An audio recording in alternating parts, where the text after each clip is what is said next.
माँ संस्कृताय, मैं कौशल प्रसाद विश्वकर्मा केपी बाल गंगा क्लासेस से आज के ऑनलाइन क्लास में आपका स्वागत करता हूँ। जैसा कि बच्चों, आज की यह वीडियो आप लोगों के बोर्ड एग्जाम में जो अति महत्वपूर्ण गेस हैं मेरे ओर से, कि गेस क्वेश्चन मैंने कुछ गेस किए हैं जो आपके प्रश्न पत्र में बिल्कुल आ सकते हैं। तो उसी के आधार पर मैंने कुछ क्वेश्चन चुने हैं। आप लोग इनको अवश्य बोर्ड एग्जाम में तैयार करके जाएं। केवल मैं क्वेश्चन आपको बता रहा हूँ। इन क्वेश्चन को आप अपनी कॉपियों में, अपनी किताबों में ढूंढ कर इसका अच्छे से अध्ययन करके तब पेपर देने जाइएगा। तो आइए, ज़्यादा समय न लेते हुए हम वीडियो को स्टार्ट करते हैं। जैसा कि आप देख पा रहे होंगे, इसमें मैंने पहला जो लगाया है उसमें आप देख पा रहे होंगे कि पहला प्रश्न आता है, आपके संस्कृत गद्यांश का ससंदर्भ हिंदी में अनुवाद करने के लिए। यह गद्य भारती से रिलेटेड होगा।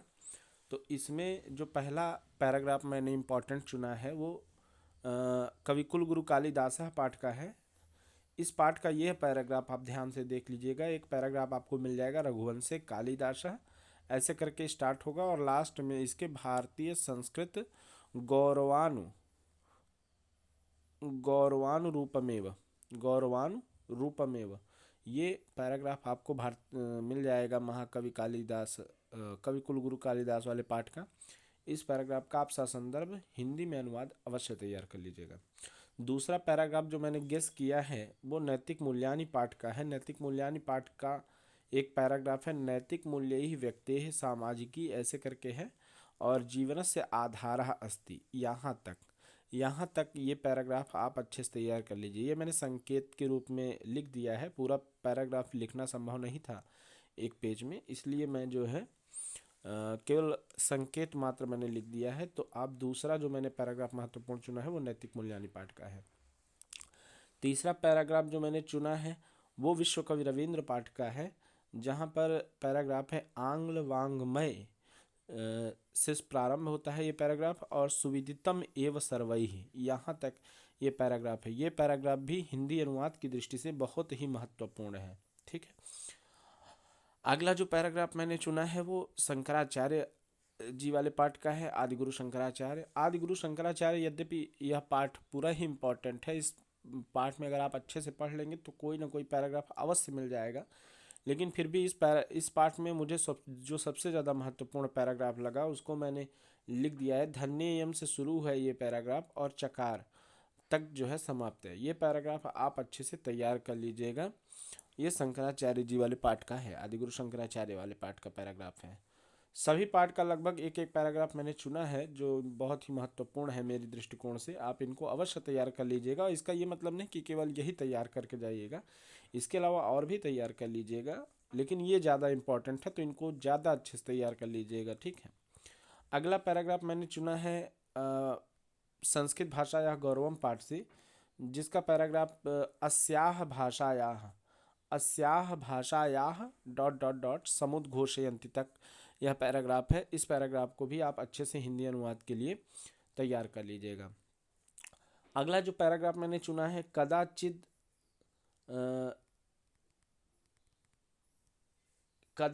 एवं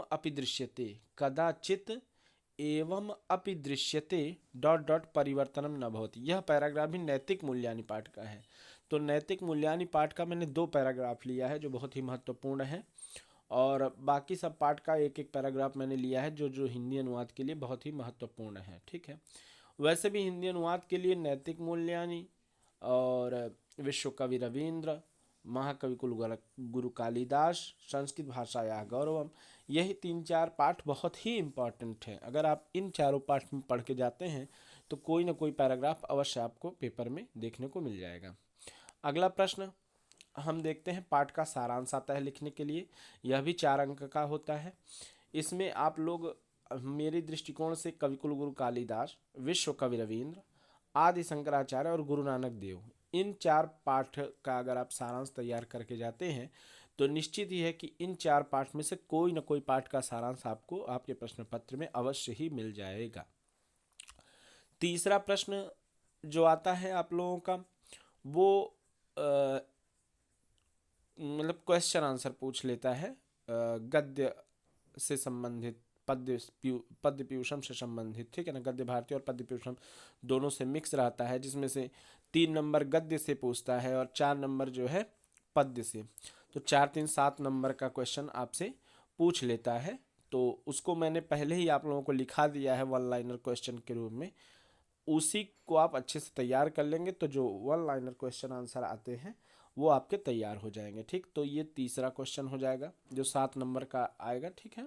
एक एक नंबर का एक क्वेश्चन रहेगा, 3 क्वेश्चन आपके गद्य भारती से रहेंगे और 4 क्वेश्चन पद्य पीयूषम से वन लाइनर, ठीक है, जो आपके पाठ्यपुस्तक के पीछे लिखे होते हैं बहुविकल्पी प्रश्न के रूप में या डायरेक्ट प्रश्नोत्तर लिखने के लिए रहता है, ठीक। अगला जो क्वेश्चन आपका आता है वो आता है पद्यांश की ससंदर्भ हिंदी में व्याख्या कीजिए। ये भी 4 अंक का आता है। मैंने इसमें भी जो है कुछ पैराग्राफ चुने हैं, आप इनको अच्छे से तैयार कर लीजिएगा। पहला पैराग्राफ मैंने भाष्यम पश्यसि लक्ष्यवेद परीक्षा से जो है लिया है, इसको आप तैयार कर लीजिएगा। भाष्यम पश्यसि सो अब्रवीत डॉट डॉट ये वाला श्लोक। उसके बाद पृथिव्याम त्रीणि रत्नानि जलमन्नम सुभाषितम मूढ़ै पाषाण खंडेषु रत्न संज्ञा विधीयते, ये श्लोक मैंने रखा है। तीसरा श्लोक मैंने रखा है काव्यशास्त्र विनोदेन कालो गक्षति धीमताम वैष्णेन च मूर्खाणाम निद्रया कलहिन्वा।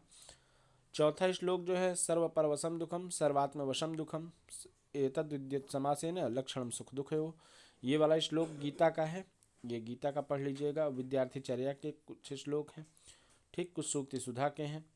तो ये इम्पॉर्टेंट श्लोक मैंने लिख दिए हैं। इन श्लोक की व्याख्या जरूर आपके प्रश्न पत्र में मिल जाएगी, इसलिए ये श्लोक आप अच्छे से तैयार करके जाइएगा। एक श्लोक और है गीतामृतम का ही समः शत्रौ च मित्रे च सिक संग विवर्जितः लास्ट में, तो ये श्लोक भी आप लोग अच्छे से तैयार कर लीजिएगा।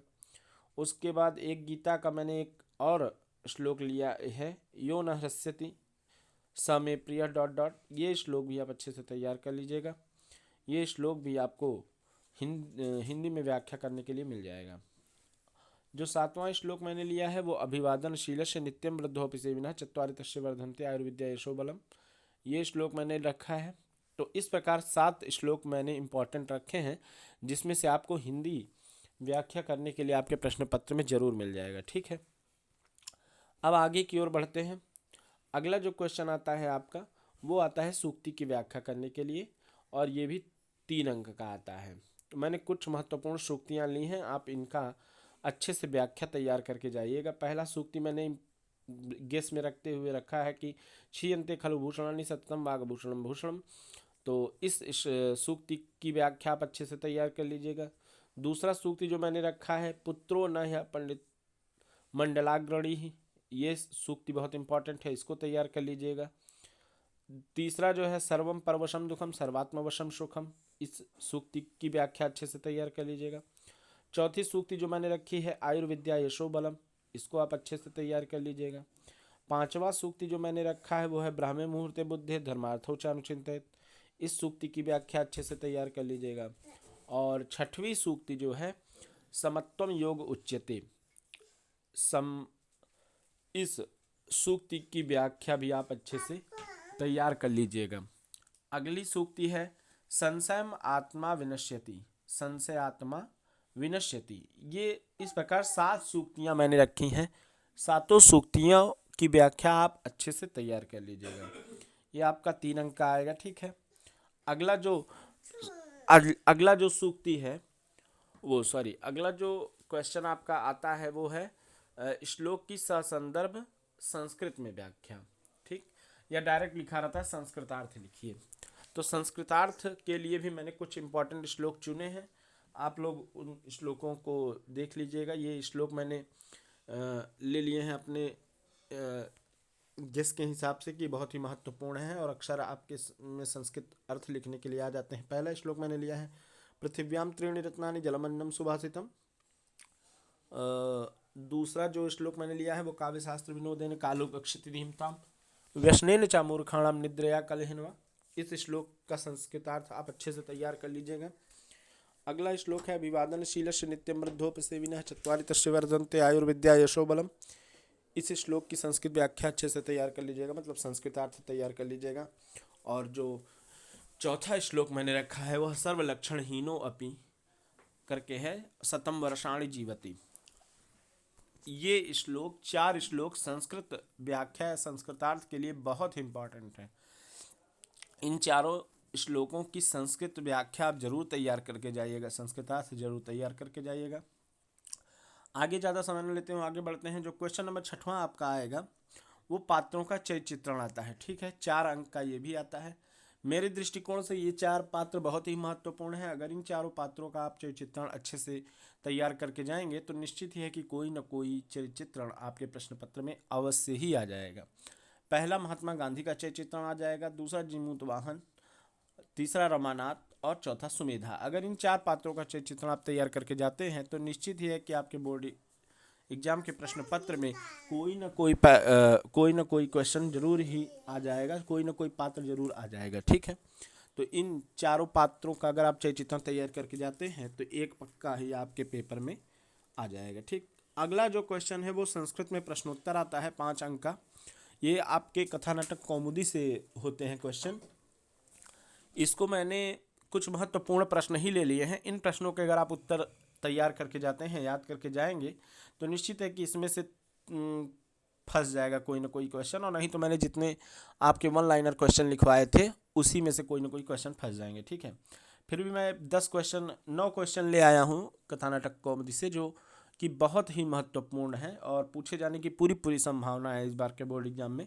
ये क्वेश्चन है, आपको मैं एक बार बता देता हूँ। पहला प्रश्न है, गांधी जी का पूरा नाम, संस्कृत में पूछ लेगा। गांधी जी का पूरा नाम लिखने के लिए तो आपको पूरा नाम लिखना होगा मोहनदास करमचंद गांधी। ठीक, दूसरा क्वेश्चन मैंने लिया है, महात्मनः कुत्र जन्म लेभे, महात्मा गांधी का जन्म कहाँ हुआ था। तीसरा क्वेश्चन है, विद्यालय निरीक्षक कहाँ आसीत, विद्यालय के निरीक्षक कौन थे। चौथा क्वेश्चन है, शंखचूड़ कहाँ आसीत, शंखचूड़ कौन था। अगला क्वेश्चन है, जीमूत वाहन केन व्यापादितः, जीमूत वाहन को किसने नष्ट कर दिया या किसने निपटा दिया, ये प्रश्न था। तो गरुड़ेन होना चाहिए इसका उत्तर, देख लीजिएगा आप लोग। अगला क्वेश्चन मैंने लिया है जो कि बहुत ही इंपॉर्टेंट है कि सिख धर्म से 10वां गुरु कहाँ आसीत, सिख धर्म के 10वें गुरु कौन थे। अगला क्वेश्चन है, नागानंद से नाटक से रचयिता का, नागानंद नाटक के रचयिता कौन है। अगला क्वेश्चन है, सुमेधा कस्य तनया आसीत, सुमेधा किसकी पत्नी है। अगला क्वेश्चन, रंभा कस्य भार्या, रंभा किसकी पत्नी है। और क्वेश्चन नंबर 9 जो मतलब 10वां जो मैंने लिया है वो, विजयादशमी महोत्सव किम शिक्षयति, विजयादशमी महोत्सव हमें क्या शिक्षा देती है। तो इस प्रकार आपके साहित्य से पूछे जाने वाले सभी प्रश्न मैंने बता दिए हैं, जो कि 35 नंबर के आपके होंगे। व्याकरण एक वीडियो अभी मैं और बनाऊंगा आपके लिए, जिसमें व्याकरण से संबंधित महत्वपूर्ण प्रश्नों की चर्चा मैं करूंगा। ये तो आपके पुस्तक से संबंधित जो है महत्वपूर्ण प्रश्न थे, जिसमें गद्य भारती, पद्य पीयूषम और कथा नाटक कौमुदी, इन तीनों चीज़ों को लेकर प्रश्न बनाए गए हैं।